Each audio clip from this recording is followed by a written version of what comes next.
Hello, and welcome to the weekly moon update, where we talk about the moon energy for the current week, as well as a little bit of astrology and some oracle messages for the collective. In today's video, we're going to be talking about the week of October 21st through the 27th. The sun is moving into Scorpio this week, so we're getting closer and closer to those spooky Halloween vibes and the veil thinning. We also are just recovering from our big full Aries full moon that was closing out eclipse season. So this week kind of has this feeling of integrating. I know I feel like I've been saying that a lot the last few weeks or even few months maybe. We've had a lot to integrate and process this year, and this week is just another case of that. So if your full moon hangover is kind of extending into this week, you're not alone. And thank you for those of you that reminded me that I'm not alone, and that those of us that are sensitive are picking up on some really big energy shifts, some kind of negative energy making its presence known. And I just feel like this time is time to really integrate and process and kind of switch that narrative, switch that negative to a positive. Otherwise we can just get stuck into that negative, fall back into those old habits when we've just released some really big things over the full moon. So just a reminder that if you are feeling low, if you are in a kind of negative place, that you have the power to like shift that, change that perspective. Even if that's focusing on anything, the closest thing to you that at least makes you feel some sort of joy, some like inkling of joy.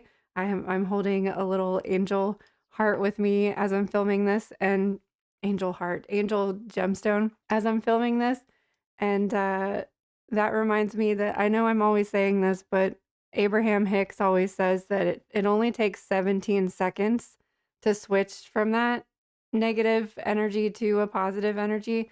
So if you can just hold something in your hand for 17 seconds, count within your head 17 up to 17. I usually count to 20, I don't know why. And you will just start to shift that momentum, and it's going to be easier to focus on the positive, whereas when we just hang out in the negative, it just like keeps us there. It keeps us stagnant. So we have a lot to talk about for this week, so let's just jump into it.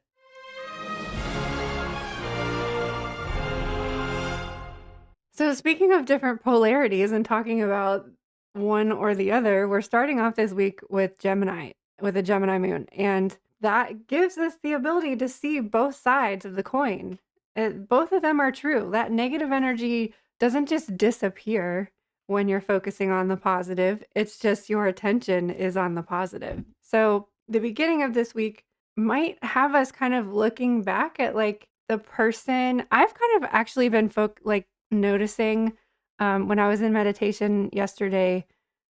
I was just like, I've been reading a lot of psychology books on top of on top of the fantasy romance books. If you guys that are Twitch members or if you're Twitch subscribers or Ko-fi members, I released a video that doesn't make any sense. It's super unhinged, just talking about all the books that I've read, all the fiction books that I've read this year. But I've also been reading psychology books and shadow work books, and really like these are things that I've always known about my past and about my childhood, about how toxic it was and traumatic, and thought that maybe I had healed and grown from those situations, but I guess I kind of haven't. Like when you're actually like defining the term for the thing that you've experienced, and actually kind of like having the words, the like vocabulary to like make sense of it within your brain, kind of makes me realize like, wow, wow, I survived a lot. Like we have all survived a lot, like not just me individually. We have all survived so much collectively just in the last few years alone, but in your entire lifetime. And when you really start to like look back on it, it's really kind of eye-opening, and kind of for me takes the pressure off, because I tend to beat myself up and be like, "You don't have it that bad, like, it could be worse, and somebody else out there is suffering way more than you are," and I never actually give myself that space and time to be like, "Yeah, you did suffer, you did hurt, you did have pain," and acknowledging that. I've always just been like, "It doesn't matter, move on," but it does matter, like, everything that we've experienced does affect us, and, I don't know, so it's like looking at this isn't a coin, do I have a coin? Ooh, let's use this one. Like, we can look at, like, one side of something and see, "Oh, this is just like an orange glass disc, and, it doesn't really mean anything, that was my past, that's, like, the bottom side of this thing." But when you look at the other side, you'll see that it says or can you see? You'll see that it says courage.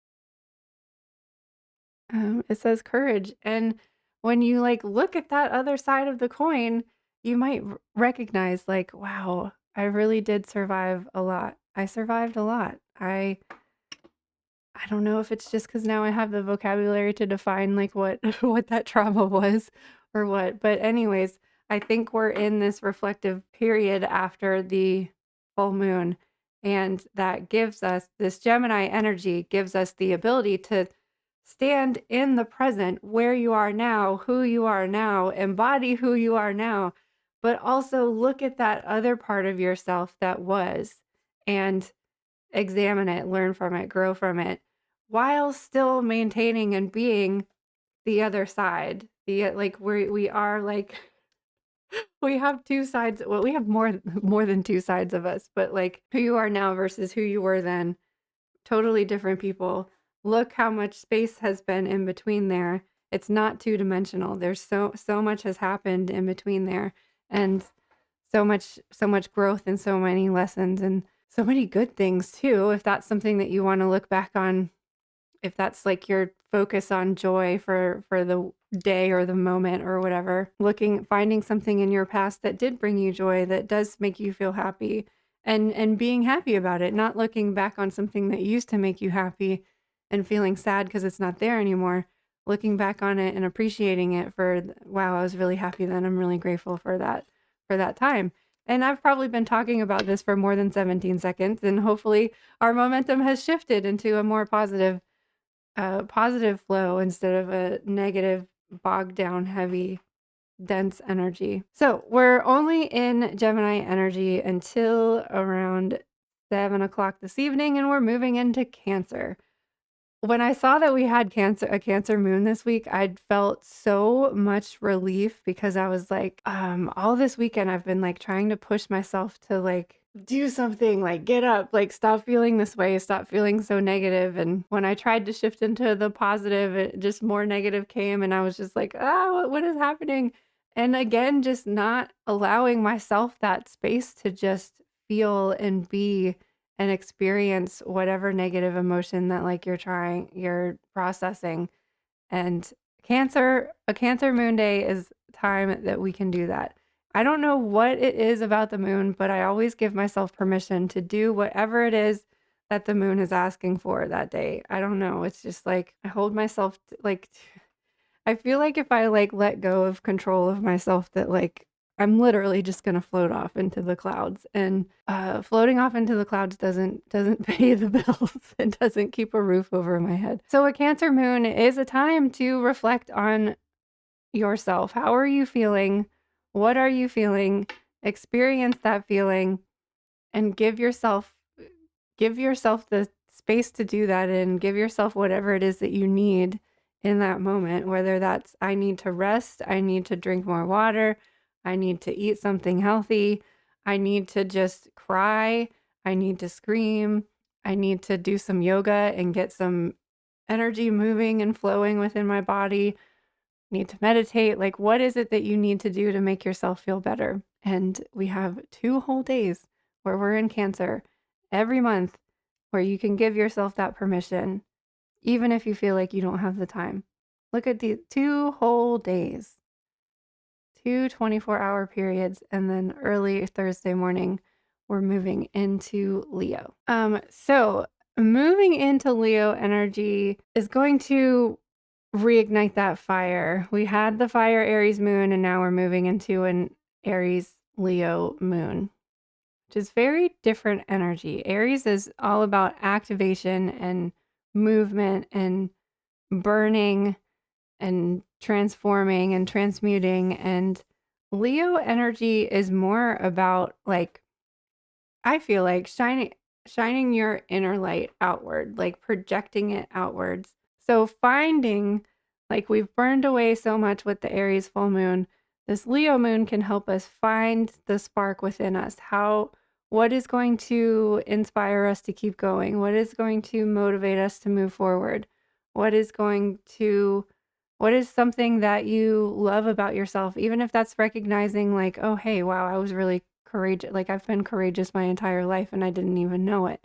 And like recognizing something positive about yourself and holding on to that for at least the 2 days that we're in Leo, and helping, using that fire energy to pull you out of a funk or pull you out of whatever mental space that you're in. Leo highlights the self. So whatever it is, however you're feeling in that moment, it's still like who you are. The Gemini taught us that at the beginning of the week. Like, you're still all of these different parts of yourself, and Leo encourages you to just be that, to shine, let that shine. So we'll be in Leo energy all day Thursday and all day Friday. And then we'll move into, there's kind of a longer transition on Saturday. Start transitioning into void, of course, at 4:03 a.m. Saturday, and then we'll officially be in Virgo at 11:48 a.m. Saturday morning. So with this kind of like laid back week, we have Virgo coming in at the end of the week to kind of help us organize whatever we've been processing, help us kind of like get ready and situated for next week, and hopefully just kind of like organize the last quarter. Virgo moons kind of have this energy of like organizing your thoughts and your ideas, whereas a lot of times it's actually like shifting and moving physical things, like moving your schedule around, rearranging your physical space. There's more of like this internal organization that's happening with a waning Virgo moon that kind of just helps us maybe define those terms that I was talking about at the beginning. Define, like, what is this that I'm feeling? Like, what is making me feel like this? How can I shift it? Like, actually, like, putting those words and those thoughts and those ideas together so that they make sense. Because most of the time when we're having like spiritual experiences, there's not really, sometimes, at least for me anyways, it's really difficult to like define and put to words like what exactly is happening. So I feel like a waning Virgo moon helps us to like organize those thoughts, find some clarity, and have things make sense. Okay, so our card this week is from The Guides of the Hidden Realms by Colette Baron Reed.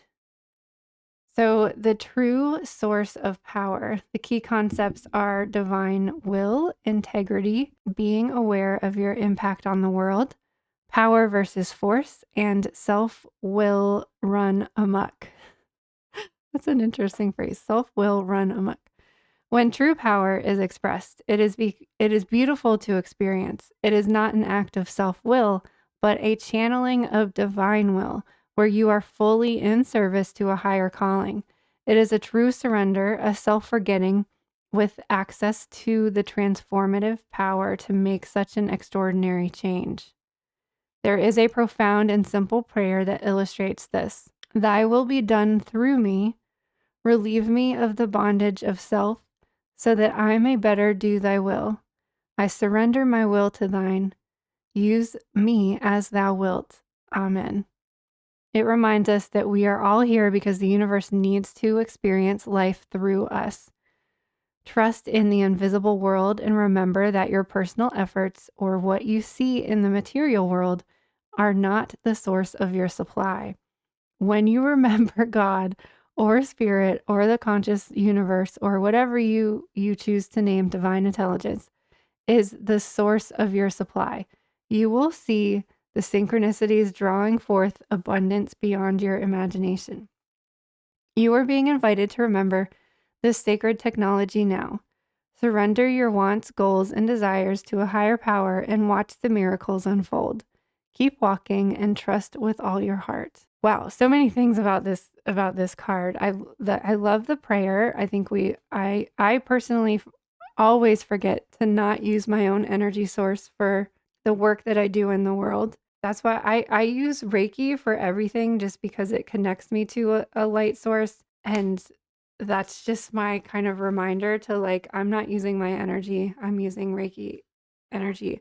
But I think we do put a lot of power, I guess you could say, into external things. Like, personally, for how that like manifests for me is I'm always like trying to I'm like taking some sort of supplement or vitamin, or trying to stay hydrated with all these different beverages like tea. I usually always have like coffee, tea, water, and then some sort of like smoothie or something.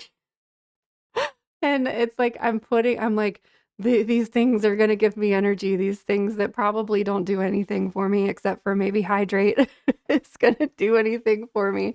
But we put like, even like yesterday when I was laying out in the sun, I was like, I'll feel better after I lay in the sun, but I didn't feel better after. I mean, I felt good doing it, but I didn't feel better. I didn't feel like replenished. And I think that's an interesting reminder to not only not depend on material things to restore your energy force, which totally makes sense saying that out loud, but like it's something I do all the time.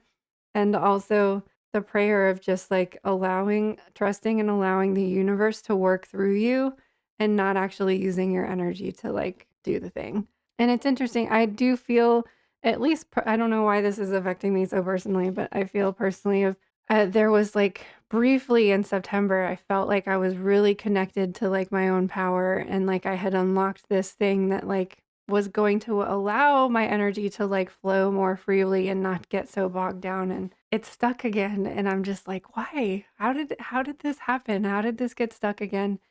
And there was something significant on the Aries full moon about like our own inner power, connecting to our own fire, connecting to our own light. And I feel like this card, at least for the collective, is for sure a confirmation that this is about like integrating the things that came up for you over the full moon, or more about like how do you want to fill that space back up, because I think it was more of like a burning away of things. So what are we filling that space that we created with clearing all of that, doing all of that cleansing and releasing, like what are we filling that space with? And hopefully it's good, with good things and positive things, and not just reaching for the first thing that you're like, oh, I need to fill this back up. And speaking of power, we have carnelian here as our crystal for the week, which is a power source. It's like, okay, so carnelian activates the sacral chakra, your energy center of creativity, pleasure, sensuality, and passion. Known as the gemstone version of caffeine, carnelian enhances stamina, optimism, and empowerment. It kicks your ideas, visions, and dreams into high gear. Carnelian reminds you that you are divinely alive, boosting your energy when you're feeling down. The affirmation is, I am divinely alive. I am empowered to create. So this week very much feels like a reconnection to your life force. And if you're needing help kind of pushing that or reactivating that, carnelian is for sure. I like carnelian or copper. Copper is more of like moving energy through, whereas I feel like carnelian is activating. And our chakra card is a third eye chakra. The all beings come into each lifetime with light codes they carry and transmit over the course of their lives. These multidimensional pieces of information and wisdom are shared without conscious communication. You are activating new light codes of healing right now, and you can use them to help yourself and others as you feel called. To understand more about these codes, go into meditation and consult your guides. Ask for clear signs, symbols, and guidance. I also feel like this is a message to, like, if you are struggling to like connect to your power and your life force, or connect to source, that a reminder again to always like ask for it. Like ask for like how can I connect? Asking for specific things. Specific things. because spirit likes to be very broad in their answers. Ask for something specific so that you're like, okay, I understand what this means. The crystal recommended for this card is sodalite, and the herb is mandrake root. So while I do feel like this is a very integrative week, I think that that's going to mean different things for everybody. Like the light codes card said, that like we're all here to like activate light codes. Like every person that you interact with, you're some people code with their eyes, some people code with their hands. I'm a hand coder, but I think just like every interaction that you have, the clerk at the grocery store, like we're transmitting different codes, and you're receiving different codes from people that you interact with. And so I think like that's going to be different for everybody. Like whatever it is that you're integrating, whatever you're reconnecting to, whatever you're filling up that empty space that was cleared away with, it's going to be different for everybody. And I hope that you find what you're looking for. I hope I do like carnelian. I actually can only work with carnelian for a, a short period of time, but I'm like, man, why didn't I think to work with carnelian? Because it makes me feel like I drank like 20 cups of coffee, and it activates the sacral chakra, and it makes me a little bit feral sometimes, so I have to, like, keep it in a drawer. I rarely carry it on me unless I know I need, like, excess energy. So whatever it is that you need to do to, like, reconnect to your energy force, carnelian's a good one to work with. Or if you do a lot of your work in your sleep, sodalite that was recommended on the third eye chakra card is a good one to work with, while you're sleeping as well. Have like a have like a daytime stone and a nighttime stone. Carnelian during the day, sodalite at night, like Dayquil and NyQuil. So thanks for hanging out with me today. I can't wait to see you on the other side of the looking glass again sometime soon.